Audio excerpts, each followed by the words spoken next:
जब भी पाकिस्तान और अफगानिस्तान के रिलेशंस डिटीरियोरेट होते हैं, जिस तरह करंटली रिसेंटली हुए, बॉर्डर्स में इन दोनों के दरमियान टेंशन्स होता है, तो उसका डायरेक्ट इम्पैक्ट दोनों कंट्रीज़ के दरमियान ट्रेड रिलेशंस पे पड़ता है। पाकिस्तान और अफगानिस्तान के दरमियान ट्रेड रिलेशंस के दो साइड्स हैं, दो एस्पेक्ट्स हैं।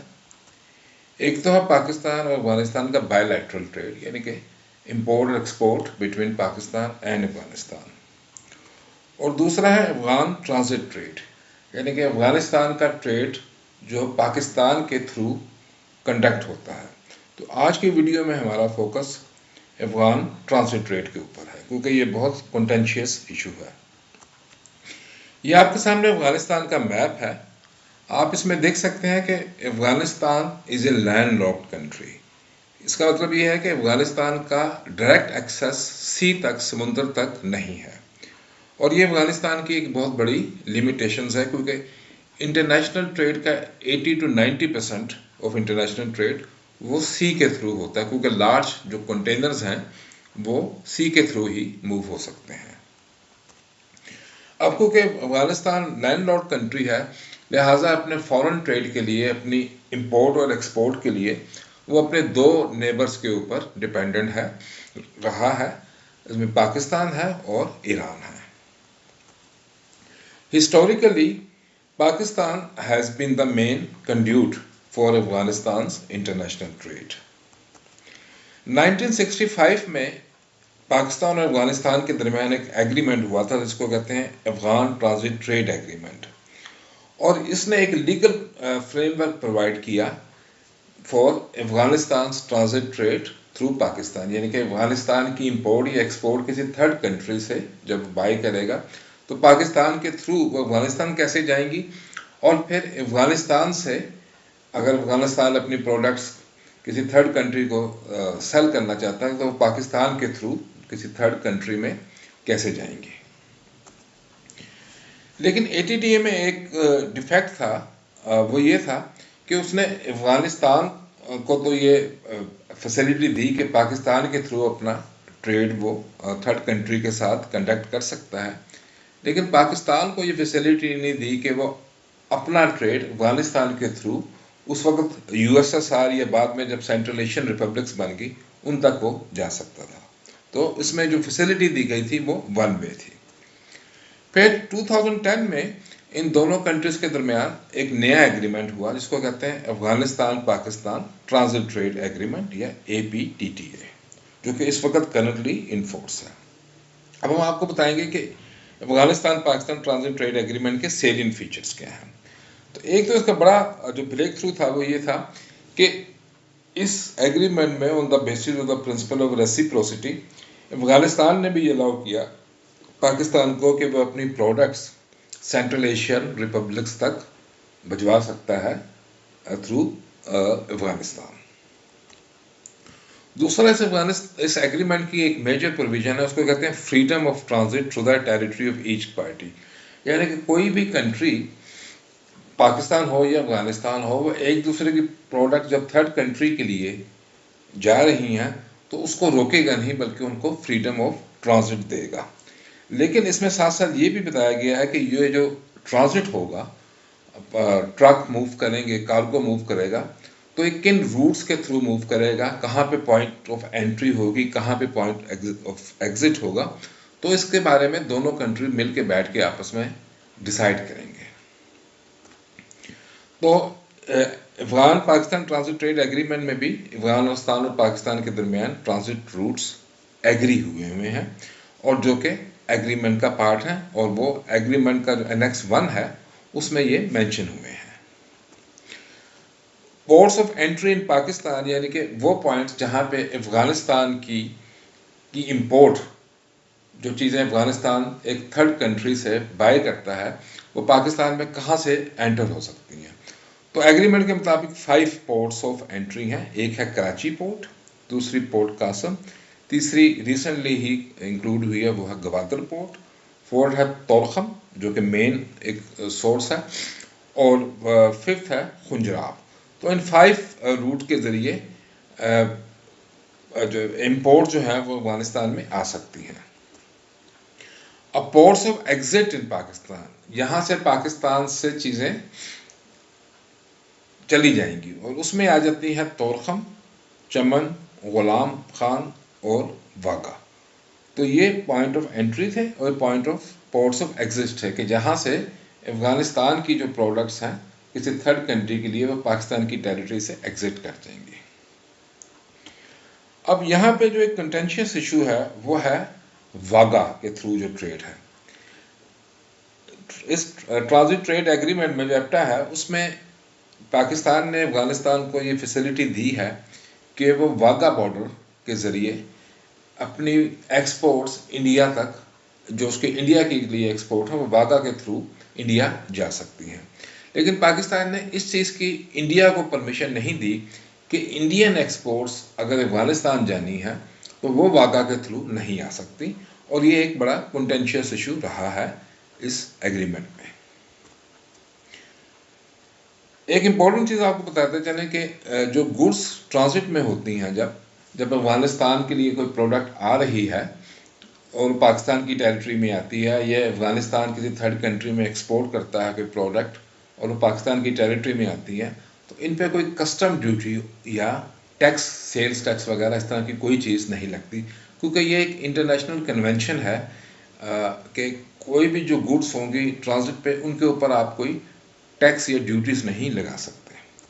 लेकिन अलबत्ता इनके ऊपर आप टोल लगा सकते हैं, और दूसरा ट्रांजिट गुड्स को के लिए जब आप हैंडल होती हैं तो उस पर भी कुछ चार्जेस या फ़ी जिसको आप कह सकते हैं वो लग सकते हैं। जैसे पोर्ट हैंडलिंग चार्जेस, अगर पोर्ट के ऊपर हैंडल हो रहा था वो हो सकता है, या कस्टम्स जब गुड्स को स्कैन करता है या उनकी मेजरमेंट करता है तो उसके ऊपर वो एक फ़ी लेता है, और वो फ़ी ऐसी है जो कि वो बाकी कंट्रीज़ की प्रोडक्ट्स भी अगर जब पाकिस्तान में आती है तो उनके लिए भी जो पोर्ट हैंडलिंग होती है तो उसके भी चार्जेस होते हैं। अब ट्रांजिट ट्रेड में हम बताएंगे कि मेजर इश्यूज़ क्या हैं। तो 3 मेजर इश्यूज़ हैं पाकिस्तान अफगानिस्तान ट्रांजिट ट्रेड में। पहला इशू, जैसे आपको पहले भी इसमें हिंट दिया था, वो ये है कि allowing Indian exports to Afghanistan access through Wagah. ये इंडिया का बहुत अरसे से डिमांड रही है, और मौजूदा तालिबान हुकूमत से पहले जो अफगानिस्तान में नॉर्दर्न अलाइंस की हुकूमत थी, पहले हामिद करज़ई के अंडर और फिर अशरफ गनी के अंडर, क्योंकि उनके इंडिया के साथ बड़े अच्छे रिलेशंस थे, तो वो भी प्रेस करते थे पाकिस्तान को कि पाकिस्तान अलाउ करे कि इंडियन एक्सपोर्ट्स भी वागा के ज़रिए से पाकिस्तान में आ सकती हैं, और फिर पाकिस्तान की टेरिटरी से ये तोरखम या चमन के थ्रू अफगानिस्तान में जा सकती हैं। और न्यू दिल्ली के इंसिस्टेंस के ऊपर जो काबुल की गवर्नमेंट थी, अफगान गवर्नमेंट थी, ये कहती रही थी कि क्योंकि पाकिस्तान इंडियन एक्सपोर्ट्स को अफगानिस्तान में एक्सेस नहीं दे रहा, तो इससे पाकिस्तान अफगानिस्तान की इकोनॉमी को हर्ट कर रहा है। और अब क्योंकि एक ब्रेक थ्रू हुआ है इंडिया और तालिबान, जो मौजूदा गवर्नमेंट अफगानिस्तान की, उनके रिलेशंस में, earlier this month Afghan foreign minister ने इंडिया का विजिट भी किया था, तो अब ये दोबारा इस किस्म के मुतालबात भी आना शुरू हो गए हैं कि Pakistan should grant Indian export access to Afghanistan through Wagah border. अब क्वेश्चन है कि क्या वाकई पाकिस्तान अफगान इकोनॉमी को हर्ट कर रहा है? तो इसका जवाब है कि नहीं। उसकी एक रीज़न तो ये है कि देखें, अगर तो पाकिस्तान ये परमिशन ना देता इस बात की कि अफगानिस्तान की एक्सपोर्ट्स इंडिया तक जा सकते हैं वागा तक, फिर तो हम ये कह सकते थे। लेकिन इस तरह की कोई रिस्ट्रिक्शन नहीं है, जैसे आपको बताया, Afghan exports can and they do go to India through Wagah, तो वो उसकी तो परमिशन है। तो लिहाजा ये कहना कि इंडियन एक्सपोर्ट्स को ना करने से अफगानिस्तान की इकॉनमी पे असर नेगेटिव पड़ रहा, तो वो गलत है। अब इसमें इशू क्या? इशू ये है कि इंडिया अफगानिस्तान के मुकाबले में एक बहुत बड़ा कंट्री है, बड़ी इकॉनमी है, लिहाजा इंडिया के पास अफगानिस्तान को सेल करने के लिए ज़्यादा है, और उसके मुकाबले में अफगानिस्तान के लिए इंडिया को सेल करने के लिए बहुत कम है, क्योंकि अफगानिस्तान की इकॉनमी बहुत छोटी इकॉनमी है।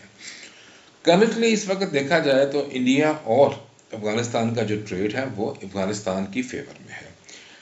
लास्ट ईयर इंडियन गवर्नमेंट के डाटा के मुताबिक इंडियन एक्सपोर्ट टू अफगानिस्तान की को वॉल्यूम था $263 मिलियन, जबकि इंडियन इंपोर्ट्स फ्रॉम अफगानिस्तान, तो यानी कि इंडिया ने जो अफगानिस्तान से चीज़ें खरीदी थी उनका वॉल्यूम $627 मिलियन था। तो काफ़ी ज़्यादा ट्रेड सरप्लस है अफगानिस्तान को इंडिया पे।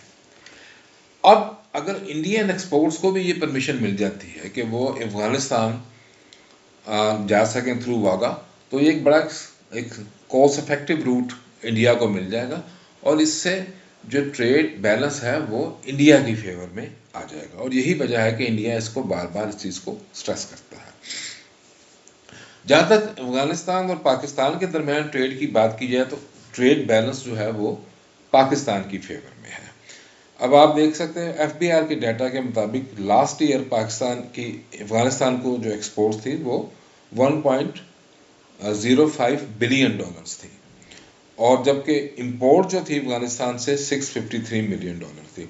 तो पाकिस्तान और अफगानिस्तान का एक तो ट्रेड वॉल्यूम भी इंडिया के मुकाबले में ज़्यादा है, दूसरा यह है कि पाकिस्तान को अफगानिस्तान के ऊपर ट्रेड सरप्लस है जबकि इंडिया को ट्रेड डेफिसिट है और ये चीज़ भी इंडिया को के लिए एक्सेप्टेबल नहीं है। तो ये भी एक रीज़न है कि इंडिया इस चीज़ को बार बार स्ट्रेस करता है कि they should be allowed to export to Afghanistan through the Wagah border. अब इस चीज़ को सर्कमवेंट करने के लिए कि पाकिस्तान इजाज़त नहीं देता इंडिया को, इंडिया ने क्या किया कि ईरान में, सदर्न ईरान में चाबहार पोर्ट को बनाने में इंडिया ने बड़ा ईरान को मदद की और इसमें बहुत हैवी इंडिया की इन्वेस्टमेंट रही है। ये आप मैप देख सकते हैं कि चाबहार पोर्ट, आप ये देख लें कि सदर्न ईरान में है चाबहार और वहाँ से ये इंडिया में आ सकती हैं थ्रू अरेबियन सी। और इसमें आप ये भी देख सकते हैं कि यहाँ पाकिस्तान को बाईपास कर सकते हैं। और दूसरा ये भी देखें आप कि चाबहार पोर्ट जो है वो गवादर से सिर्फ 140 किलोमीटर दूर है, तो ज़्यादा उनमें फासला नहीं है।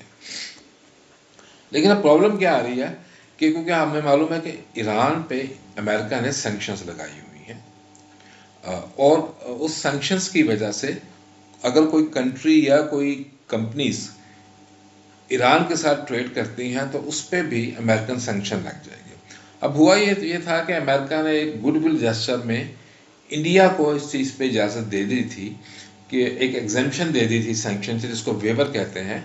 और वो ये वेवर जो 2018 में दिया गया था वो ये था कि Indian companies, Indian government Chabahar port में इन्वेस्ट कर सकती हैं, वहाँ पे एक एग्रीमेंट साइन कर सकती हैं और उन पर कोई सैंक्शन नहीं लगेगी।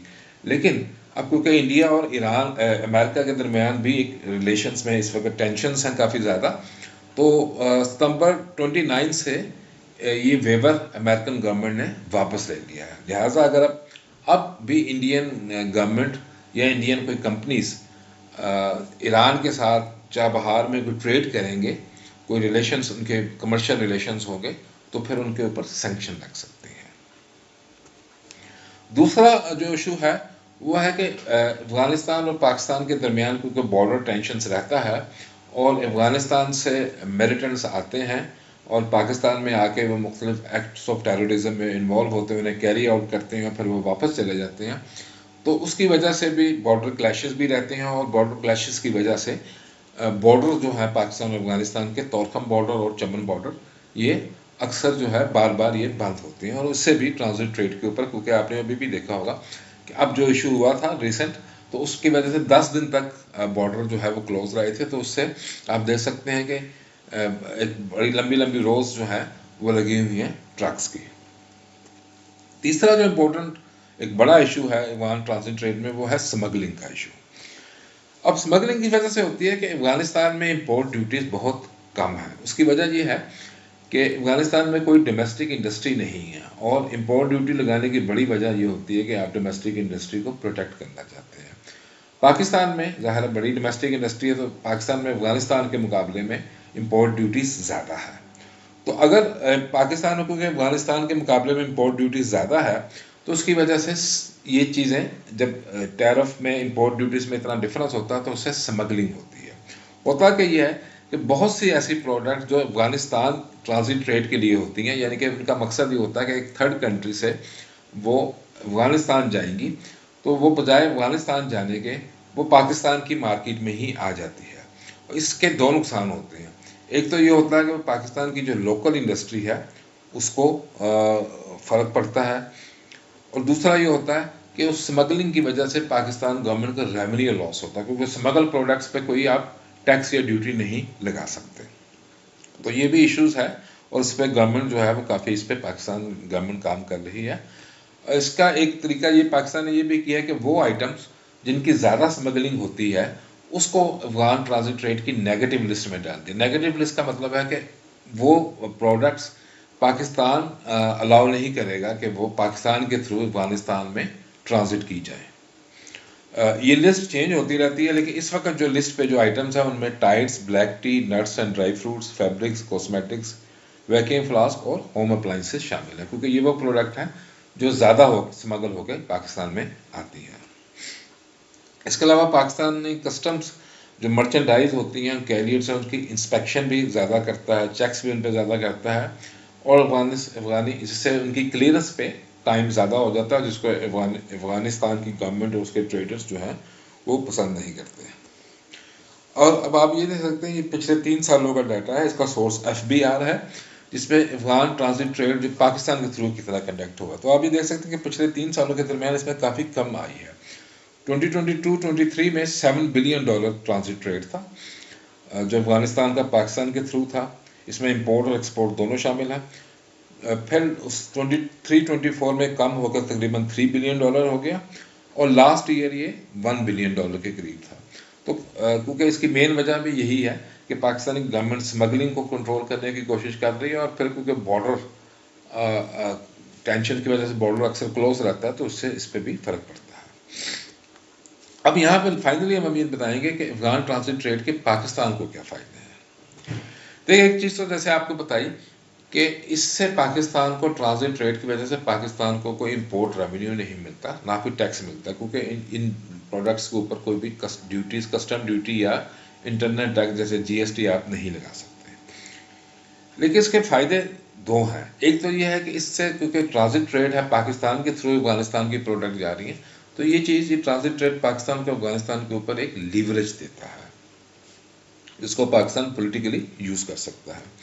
और दूसरा इससे ये है कि पाकिस्तान के मुख्तलिफ एरियाज़ में ख़ासतौर पर KP और बलोचिस्तान का, जिनका अफगानिस्तान के साथ बॉर्डर मिलता है, वहाँ पे काफ़ी ट्रांजिट ट्रेड की वजह से कमर्शियल एक्टिविटी होती है। पाकिस्तान के ट्रक्स हायर किए जाते हैं, पाकिस्तानी लोगों को हायर किया जाता है। फिर पाकिस्तान के बहुत से बिजनेसमैन जो है अफगानिस्तान के लिए वो एजेंट्स का काम भी करते हैं। तो इससे it's a significant source of commercial activity particularly in KP और बलोचिस्तान, जहाँ पे कमर्शियल एक्टिविटी के जो मौके हैं, अपॉर्चुनिटीज़ हैं, वो बाकी पंजाब और सिंध के मुकाबले में काफ़ी कम है। उम्मीद है आपको आज की वीडियो पसंद आई होगी। आपसे रिक्वेस्ट है कि काइंडली मेरे चैनल CSS प्रिपरेशंस पर सब्सक्राइब कर लें। Thanks for watching.